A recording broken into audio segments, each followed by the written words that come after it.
जी हाँ, तो भरपूर स्वागत बा आप सभी के फिर भाई भोजपुरिया यूट्यूब चैनल में। तो जबकि कहल जाओ फिर भोजपुरिया सिर पावर स्टार पवन सिंह जी और भोजपुरी के सबसे सुंदर अदाकारा मिस काजल राघवानी के जोड़ी से जुड़ल नया एवं बड़ी खबर लेकर बने।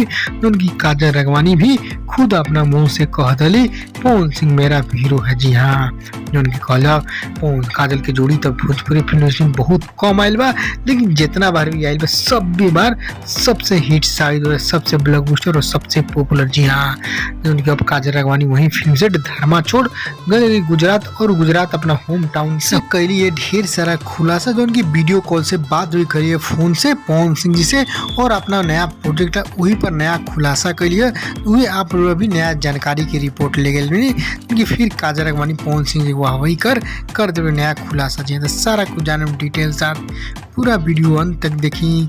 उससे पहले एक और रिक्वेस्ट करें आप सभी के, यदि आप भाई भोजपुरिया यूट्यूब चैनल पर नया बनी तो जुड़े जरूर सब्सक्राइब करके घंटी ऑन कर दें ताकि यही तरह के सभी लेटेस्ट न्यूज बड़ी खबर सबसे पहले पाए कोई न्यूज मिस ना हो। जी हाँ, तक कहल जब पूरा भोजपुरी फिल्म इंडस्ट्री में पवन काजल के जोड़ी लगभग 2 ही 3 फिल्म में नजर आयल बा, लेकिन 2-3 फिल्म सबसे सुपरहिट साबित गाना हो गया फिल्म। जी हाँ, तभी फिल्म सेट धर्मा के चल शूटिंग उनकी पवन काजल फिर यो नया फिल्म काफी बड़ा लव रोमांटिक वाला फिल्म बा। वो शूटिंग कोरोना पाके छोड़ काजल अपने घर चल गई गुजरात और पवन सिंह भी अपना घर हारा चल गए। जिसमें कहल जाओ वो शूटिंग के दौरान के नया खबर वायरल हुई। अब शूटिंग के भी बात चल रहा है कि आखिर कहाँ शूटिंग लोकेशन चूज कर जाओ फिर वो शेड्यूल पूरा कर जाओ। जी हाँ, तो पवन सिंह तभी पूरा बात करने हैं काजल राघवानी से और काजल राघवानी भी इनके बधाई दिली। वो तीनों गाना सिंगल पलंग मीठा मीठा बते कमरे तू और मोहब्बत अब बेचाता के हिट रिकॉर्ड पर। जी हाँ, पवन सिंह के तीनों गाना लगातार सुपर डुपर हिट साबित हुए, सारा दर्शकों को दीवाना कलस जिसमें सभी इंटरव्यू बताओ जाए। तो उस पर काजल राघवानी भी सारा इंटरव्यू देख लिया,